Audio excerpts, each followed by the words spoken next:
ya, mumpung belum terulang, nanti nek mati beneran piye gitu kan. Akhirnya dikembalikan kepada ibunya ya, di usia 4 ya, memasuki usia 5 tahun. Jadi hidup di pedesaan itu. Nah, Bapak Ibu yang dirahmati oleh Allah SWT, begitulah hari-hari Nabi kita Muhammad SAW bersama ibundahnya tidak lama. Karena ternyata di usia 6 tahun, setelah melakukan perjalanan darat, perjalanan kaki ke Madinah untuk mengunjungi keluarganya, ternyata sepulang dari ziarah ke Madinah ini, balik ke Mekah, justru ibundahnya di tengah jalan di sebuah tempat namanya Abwa wafat. Usia Nabi kita masih berapa? 6 tahun. Jalan kaki dari Mekah ke Madinah 450 kilo itu, balik lagi, dan begitulah proses pendidikan ya, pembentukan fisik, pembentukan mental itu memang sejak kecil disiapkan untuk sebuah peran yang sangat istimewa. Akhirnya pindah ke pamannya, ke kakeknya ya, pengasuhannya. Tapi ternyata kakeknya pun ketika Nabi Muhammad usia 8 tahun juga wafat. Akhirnya pengasuhan pindah ke tangan pamannya ya, Abu Thalib. Dan begitu nanti sampai dewasa ya, sampai bekerja bersama Khadijah, membawa dagangannya, dan kemudian menikah dengan Khadijah sepersetujuan paman beliau Abu Thalib ya, di usia 25 tahun itu ya. Sebelum itu beliau sudah membawa dagangannya Khadijah, dan dagangan Khadijah mengalami kemajuan yang sangat pesat ya, mengalami kemajuan yang sangat pesat itu sejak dikelola oleh Nabi kita Muhammad sallallahu alaihi wasallam. Khadijah sangat tertarik dengan kejujuran beliau. Karena itulah kemudian beliau berani melamar Nabi kita Muhammad SAW. Khadijah bukan dilamar, tetapi apa? Melamar. Nabi Muhammad yang laki-laki bukan melamar, tapi diapakan? Dilamar ya. Dan dalam agama diperbolehkan perempuan melamar laki-laki. Dalam agama Islam itu diperbolehkan. Justru perempuan yang membuka jalan untuk terjadinya pernikahan itu diperbolehkan dalam agama kita. Di masyarakat mungkin mosok wedok ngelamar gitu, tapi dalam agama kita boleh ya, boleh. Dan Khadijah tidak langsung mengutus satu utusan untuk menemui Nabi kita Muhammad SAW dan kemudian menanyakan, ya Muhammad, ma yamna'uka 'aniz zawaj. Kata utusannya Khadijah ini bertanya kepada Nabi Muhammad, kamu sudah usia 25 tahun kok belum nikah, jadi apa sih yang menghalangimu? Wes 25 tahun kok belum apa? Kenapa pertanyaan itu muncul Bapak Ibu? Karena usia pernikahan untuk orang-orang baik itu lebih awal. Panjenengan tahu bapaknya Nabi Muhammad namanya siapa? Abdullah, itu wafat di usia 17 tahun.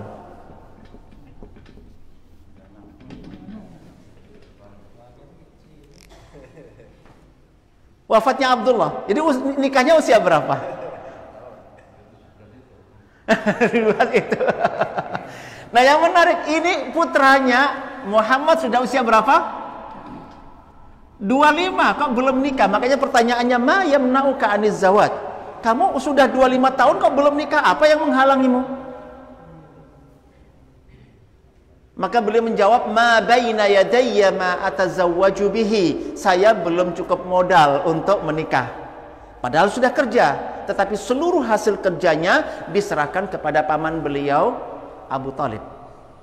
Abu Thalib adalah tuannya orang Quraisy yang bertanggung jawab memakmurkan Ka'bah. Siapapun ziarah ke Ka'bah pasti disuguh oleh Abu Thalib dengan kekayaan pribadi. Nah, di antara kekayaan pribadi bersumber dari kerjanya Nabi kita Muhammad. Jadi beliau kerja tetapi untuk membantu pamannya menjalankan peran sebagai Sayyidu Quraisy, sebagai sesepuhnya, sebagai orang nomor satunya Quraisy yang berkewajiban untuk menyambut tamu-tamu Baitullah dan nyuguh ya makanan, nyuguh minuman kepada mereka.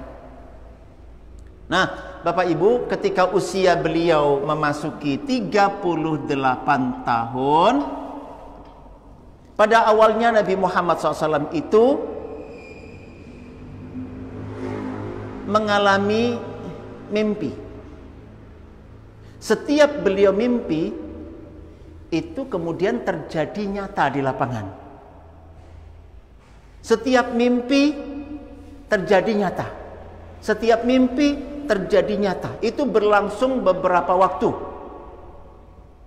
Dikatakan ar-ru'ya as-sadiqah, mimpi-mimpi yang benar. Nah, disebutkan tanda-tanda kenabian itu diawali dengan mimpi yang benar ini. Dan tanda ini ditetapkan oleh Allah tetap ada sampai hari kiamat. Jadi dimungkinkan panjenengan mengalami mimpi dan kemudian ada kejadiannya yang nyata, disebut dengan ar-ru'ya as-sadiqah, mimpi yang benar. Setelah mengalami berkali-kali mimpi dan terjadi, Nabi muncul di dalam dirinya hubbiba ilayyal khala.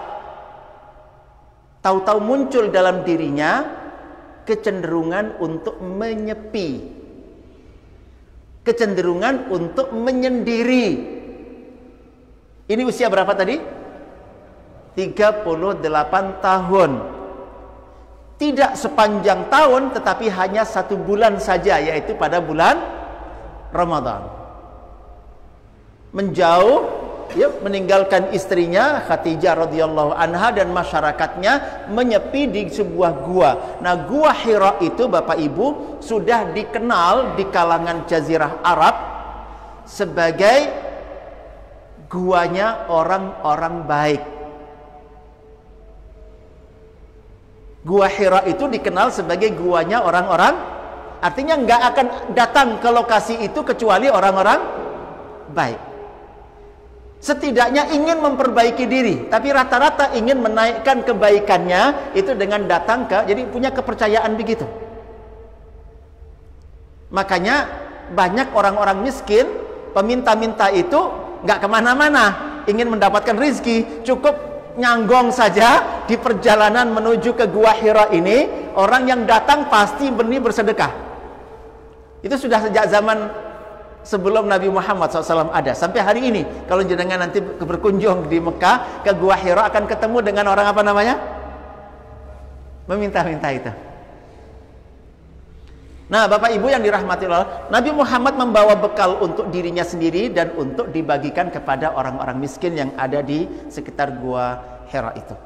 1 bulan berlangsung, tidak terjadi apa-apa. Selesai Ramadan kembali kepada istrinya dan kepada masyarakat dan bergaul lagi seperti biasanya. Sampai usia 39 tahun melakukan yang sama di bulan Ramadan berikutnya. Dan 1 bulan penuh juga tidak terjadi peristiwa aneh-aneh. Selesai Ramadan, turun lagi, bergabung lagi dengan masyarakat sampai memasuki usia 40. Ini Ramadan ketiga. Nabi menyepi, jadi kuat sekali. Itu beliau karena apa? Merasa ini kok kehidupan ngene toh? Masa urip ngene? Masa muamalah sesrawung satu dengan yang lain kayak begini? Kalau ini hewan mungkin pantas, tapi kalau ini manusia tidak patut. Beliau merasa ini harus diperbaiki. Cuman songkodi kemana? Tidak punya kurikulumnya. Ini yang membawa beliau gelisah dan sampai menyepi ke Gua Hira itu adalah ingin mendapatkan jawaban. Piye carane dandani kehidupan sing wis rusak. Tadi kemarin kita ceritakan 600 tahun jahiliyah tanpa nabi, tanpa rasul, tanpa kitab suci. Nah, beliau terbawa itu. Nah, kali yang ketiga, Bapak Ibu, disinilah terjadi peristiwa.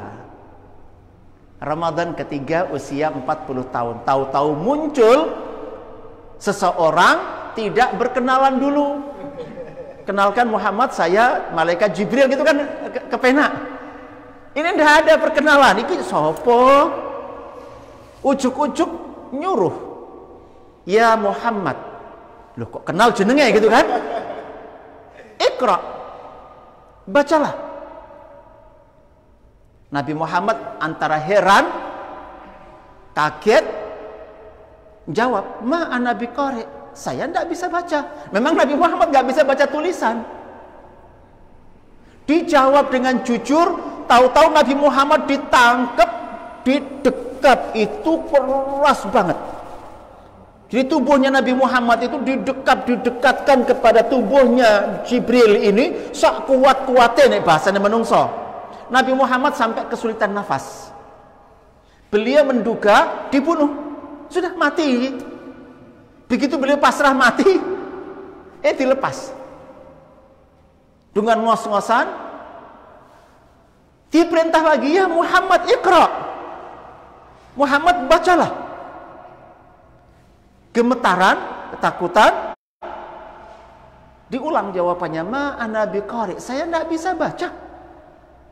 Dirangkul lagi Bapak, yang lebih keras daripada yang pertama.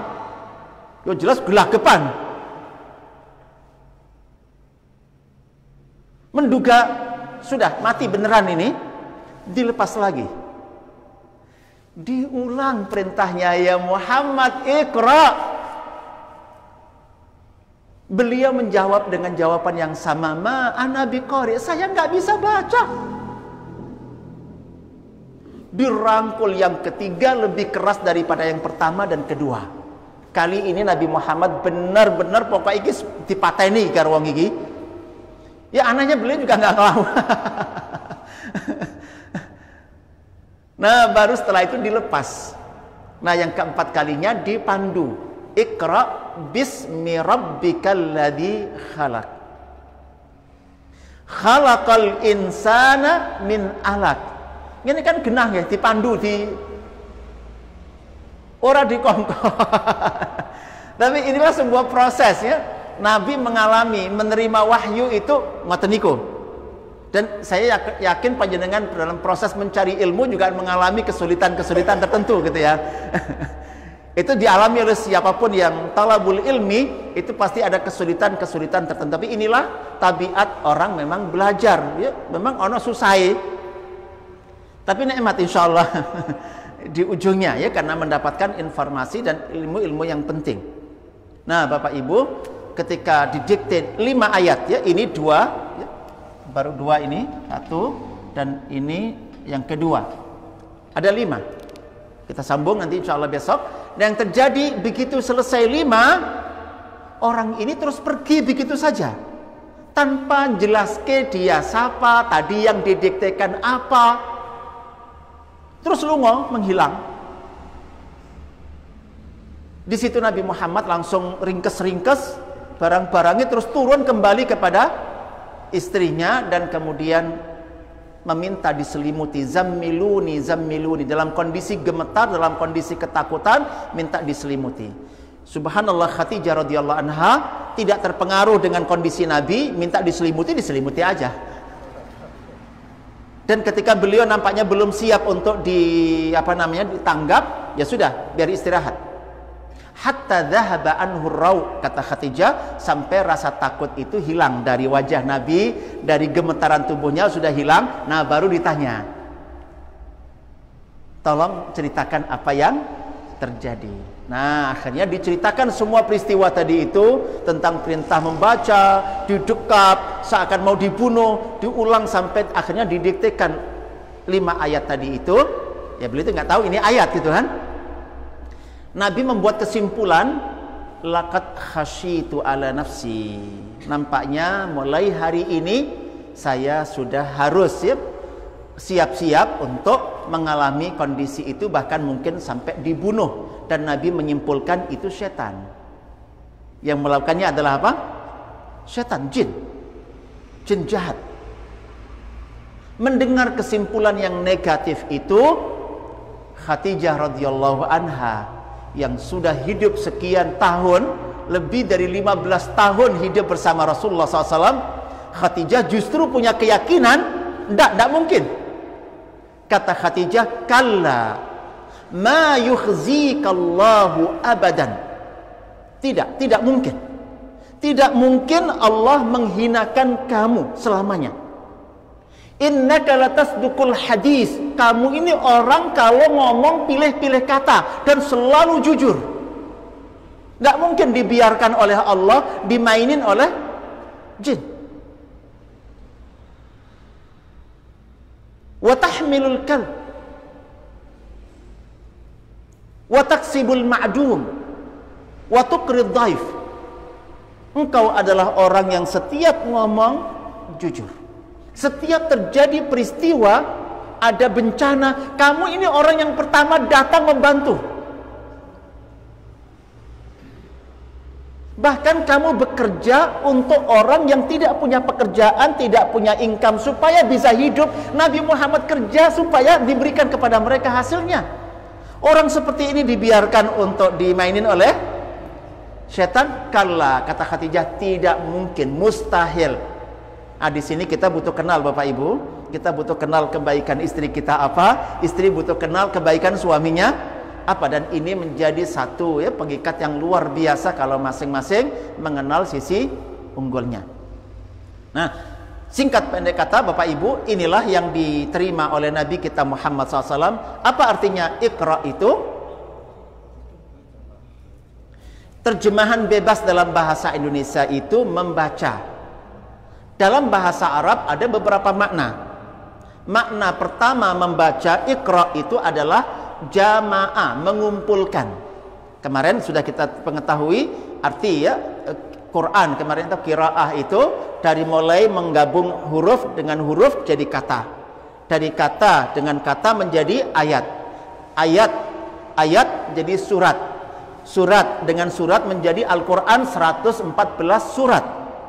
Dan yang menarik, dirangkai semua inti kitab suci terdahulu dan yang belakangan digabung jadi satu di dalam Al-Quranul Karim. Dan semua pengetahuan yang dibutuhkan oleh manusia sampai hari kiamat sudah dirangkai. Maka Iqra itu artinya mengumpulkan ilmu-ilmu yang ada di sana untuk modal kehidupan kita secara nyata, baik secara pribadi, secara keluarga, dan di tengah masyarakat yang kemarin kita bahasakan bahwa Quran itu adalah petunjuk operasional kehidupan manusia di muka bumi sebagai pribadi, sebagai keluarga, bermasyarakat, membangun kota, bahkan bernegara, bahkan berhubungan dengan bangsa-bangsa lain pun Al-Quran mengajarkan ada di situ. Nah, makanya di sini Bapak Ibu yang dirahmati oleh Allah, Nabi Muhammad itu lahir dan menjadi nabi membawa tumpukan masalah 600 tahun. Harus menjelaskan akar masalahnya dan harus menjelaskan solusi-solusinya. Maka diperintahkan untuk mengumpulkan informasi-informasi, ilmu-ilmu yang sudah ditata oleh Allah rapi di dalam ayat-ayat itu. Cuman bismi rabbik, bacalah dengan nama Rabbmu. Para ulama mengomentari bukan bismillah, bukan Iqra bismillah, tapi Iqra bismi rabbik. Apa bedanya Iqra bismillah dengan Iqra bismi rabbik? Kalau Iqra bismillah itu arahnya sebagai sebuah beban. Karena Allah dari uluhiyah itu adalah kewajiban menyembah kepada Allah. Jadi bacalah dengan nama Allah. Misalkan bismillah itu keorientasi Allah mengambil haknya. Kita disuruh menunaikan kewajiban kepada Allah. Di sini beda. Iqra bismi rabbik justru mengingatkan tentang kewajiban Allah terhadap diri kita. Kita punya hak. Allah mencipta untuk kita sesuatu yang kita butuhkan, yang bermanfaat. Kita butuh keahlian, kita butuh keterampilan, kita butuh. Bisa ini, bisa itu hak kita. Dan dalam tanda petik kewajiban Ar-Rabb untuk menciptanya untuk kita. Nah, cuman tadi supaya kita bisa nyebut mau minta apa, butuh mengumpulkan informasi, ilmu-ilmu. Bacalah dengan nama Rabbmu, ya, alladzi khalaq, yang punya sifat mencipta. Jadi ada hubungan nanti Bapak Ibu membaca itu untuk mendapatkan resep tertentu. Sayur asem iki diproses. Nanti maka ada, setelah mendapatkan resep, ada perilaku, perbuatan tertentu berdasarkan resep tersebut. Maka di sini akan direspon oleh Allah dengan mencipta hasil.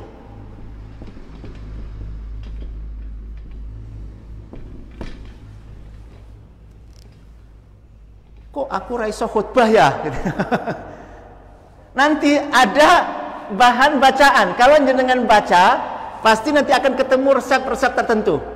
Cobalah lakukan resep itu berdasarkan petunjuk itu, maka akan direspon oleh Rabb dengan menciptakan hasil tertentu. Tiba iso toh, aku iso ceramah toh. Tiba iso kultum toh. Iku kok iso jelaske ayat monoku? Nah, nanti ada petunjuk di dalam Al-Quran ayat-ayat tertentu. Jika kita baca, kita akan mengumpulkan informasi-informasi. Kok iki iso gampang ngono ya? Iku kok angel ngoten niku. Oh, tiba-tiba resep gampang itu ada. Ya, satu disebut a'ta, memberi. Kedua, ittaqa, bertakwa. Ketiga, wasaddaqa bil husna, membenarkan adanya hasil yang baik. Nah, jika tiga itu kita rangkai dalam sebuah pekerjaan, fasanuyassiruhu lil yusra, kita akan dimudahkan kepada mudah. Tetapi banyak orang nggak sadar, justru ngeresep yang sulit. Wa amman man bakhila, siapa yang pelit, wastaghna, dan merasa cukup dengan dirinya sendiri, ora butuh njaluk nang Gusti Allah. Wa kadzdzaba bil husna, dek ora percaya ana hasil sing apik. Ora percaya. Apalagi ten gene surga. Nah, kalau tiga ini yang dipraktekkan, fasanuyassiruhu lil usra, urip ini susah gitu. Nah, ternyata nanti ada ya nih Bapak Ibu, kita akan diajarkan dari ayat-ayat Al-Qur'an, mengumpulkan ilmu-ilmu yang sudah disusun oleh Allah dalam ayat-ayat, dan kemudian nanti kita mendapatkan resep tertentu, bagaimana kita berubah, bagaimana kita mengubah, bagaimana kita menjadi, bagaimana kita menjadikan. Itu kayak semua masakan di dapur kan ada resepnya Bu ya. Asal diproses itu hasilnya akan nyata. Nah, itu bukan hasil otomatis. Hasil itu adalah ciptaan Sang Rabb. Jadi kita membaca itu untuk memang tertuju kepada perubahan, dan itu akan direspon oleh Allah. Khalaqal insana min 'alaq. Allah itu punya kemampuan mencipta. Khalaqa, mencipta, al insana, manusia, min 'alaq, dari segumpal darah. Manusia itu ada tulangnya, dicipta dari darah. Manusia itu ada dagingnya, dicipta dari darah. Manusia ada kepalanya, dicipta dari darah. Di kepala ada telinganya, dicipta dari darah. Kita ada gigi, kita ada semua dicipta. Bahan bakunya satu, tetapi bisa dibuat bermacam-macam produk. Itu kemampuan Allah yang tak terbatas. Maka nanti hasil kita membaca, kita bisa masak. Hasil kita membaca, kita bisa bikin sendal jepit, karena yang dibaca adalah resep membuat sendal jepit. Gara-gara membaca, kita bisa jahit, karena memang yang kita baca adalah tentang buku keterampilan menjahit. Saya dulu waktu masih di kampung, membaca sekitar 11 buku tentang semangka, dari proses pemilihan bibit, penyiapan lahan, sampai proses menanam, perawatan, saya praktekkan. Yo iso akhirnya, padahal sebelumnya nggak pernah. Tapi hasil membaca, maka tinggal pilih bahan bacaannya apa, bidang yang kita ingin bisa apa, cari referensi tentang itu, bacalah dan coba resep itu praktekkan. maka semua. Maka kita akan menambah 1 keahlian, 2 keahlian, 3 keahlian, 4 keahlian.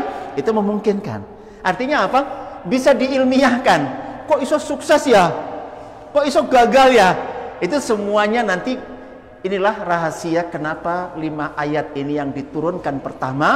Ini kunci untuk membedah rahasia semua yang terjadi di alam semesta itu melalui rumus yang sangat cetok ini. Saya berharap Bapak Ibu insya Allah dimudahkan oleh Allah Subhanahu wa Ta'ala untuk memahami ayat-ayat Allah, dan kita mulai menata kehidupan kita ini nanti berdasarkan dengan petunjuk ayat-ayat Allah Subhanahu wa Ta'ala. Ayat tadi memang secara bertahap. Saya berharap begitu Bapak Ibu, pada ujungnya kita dimudahkan untuk memahami setiap bagian dari tubuh kita ini, semua bagian dari emosi dan perasaan dalam diri kita, semua bagian akhlak-akhlak tertentu yang ingin kita miliki, bahkan bisa diubah yang akhlak buruk diganti dengan akhlak yang baik. Jadi nanti insya Allah dengan kita belajar 5 ayat pertama saja, nanti kita akan ketemu orang nggak usah gumunan. Sesuatu itu semua ada penjelasannya. Jadi bahkan kita bisa pelajari, kita juga bisa melakukan sebagaimana orang lain bisa belajar dan bisa. Disinilah kita akan menjadi orang yang rausah rausah gumunan, rausah sok apa gitu ya. Nasibnya kurang apa? Enggak, nasib itu nanti kita sendiri ya, tinggal mau berubah saja. Mau berubah dan mau belajar, insya Allah akan dimudahkan oleh Allah melakukan banyak sekali kebaikan. Bahkan itu nanti sampai ke negeri ini insya Allah, dan saya husnudzon kita semua akan punya sumbangan yang terbaik untuk negeri tercinta kita, untuk generasi yang akan datang insya Allah. Saya kira itu, insya Allah kita sambung besok. Aku lupa lihat wa astaghfirullah li wa lakum istaghfiruhu innahu wal ghafurur rahim. Subhanakallahumma wa bihamdika asyhadu an la ilaha illa anta astaghfiruka wa atubu ilaik. Assalamualaikum warahmatullahi wabarakatuh.